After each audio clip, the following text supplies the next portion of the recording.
कोलकाता से बड़ी खबर, जहां पर टीएमसी दफ्तर पर छापेमार कार्रवाई हुई है। पुलिस ने टीएमसी के ऑफिस में रेड मारी है। टीएमसी के सॉल्ट लेक स्थित दफ्तर पर रेड मारी गई। मौके से पुलिस ने कई दस्तावेज भी बरामद किए गए।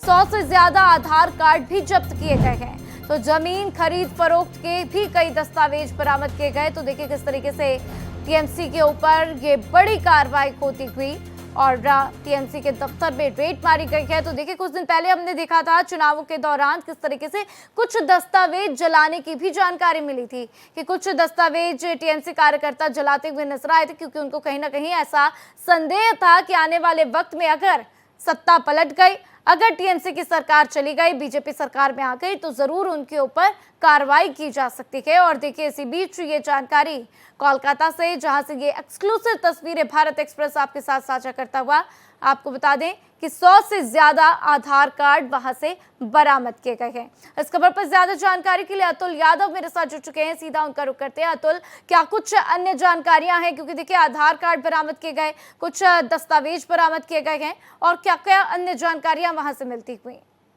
देखिए राधा, पश्चिम बंगाल में जैसे ही सत्ता का परिवर्तन हुआ है, तो पिछले 15 सालों में जो सत्ताधारी वहां पार्टी 15 सालों से काबिज थी टीएमसी, अब उसके गुनाहों का हिसाब होना भी शुरू हो गया है।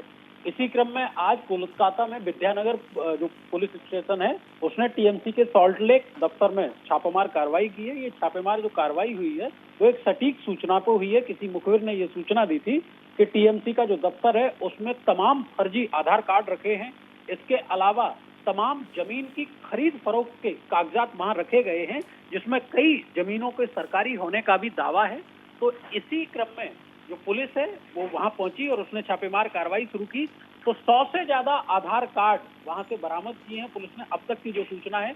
इसके अलावा कई जो जमीन के दस्तावेज हैं, खरीद फरोख्त के दस्तावेज हैं, वो बरामद किए गए हैं। राधा, अभी कार्रवाई चल रही है। भारत एक्सप्रेस अपने दर्शकों को एक्सक्लूसिव तस्वीरें वहां से दे रहा है और निश्चित तौर पर कुछ बड़े खुलासे वहां से होंगे, बड़े नाम भी सामने आएंगे।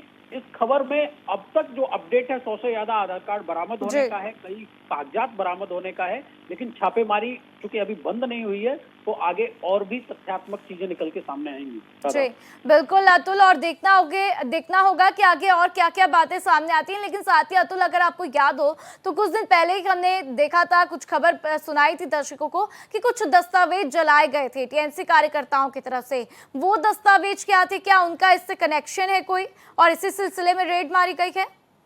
नहीं, देखिए, चूंकि 15 साल से वहां टीएमसी सरकार में थी और कई बार उनपे खूब भ्रष्टाचार के आरोप लगे, खूब सरकारी जमीनों को कब्जाने के आरोप लगे। और इसी क्रम में जब आभास हो गया कि भाई अब हम सरकार से जा रहे हैं, तो इसी क्रम में कुछ दस्तावेज जलाए गए थे। और उसी के तुरंत बाद जो पश्चिम बंगाल के मुख्य सचिव है, उन्होंने एक आदेश जारी किया था, कहा था कि भाई कोई भी कागज गायब ना हो पाए, कोई भी फाइल गायब ना हो पाए। तो इसी क्रम में, हालांकि बाद में ये बिल्कुल आप सही कह सकती हैं कि इसका कनेक्शन उससे हो सकता है, क्योंकि मुखबिर की सूचना पर छापेमार कार्रवाई होती है और 100 से ज्यादा आधार कार्ड बरामद होना जिनका किसी से कोई कनेक्शन नहीं है, तो निश्चित तौर पर एक बड़े भ्रष्टाचार की ओर इशारा करता है। इसके साथ ही जो जमीन खरीद फरोख्त के कागज बरामद हुए हैं, तो निश्चित तौर पर इसमें कई जो सूत्र बता रहे हैं कि कई ऐसे कागजात हैं जो सरकारी जमीनें थी उनको कब्जा लिया गया, कई ऐसे लोग हैं जिनसे जबरन अपने पक्ष में बैनामे करा लिए गए। तो ऐसी बहुत सी चीजें हैं जो पुलिस का जैसे जैसे जांच का दायरा आगे बढ़ेगा, बहुत सी चीजें सामने निकल के आएंगी और फिर कार्रवाई भी सुनिश्चित होगी। बिल्कुल अतुल, और देखना होगा कि आगे क्या क्या खुलासा होते हुए नजर आता है। मेरे साथ जानकारी के लिए आपका शुक्रिया अतुल।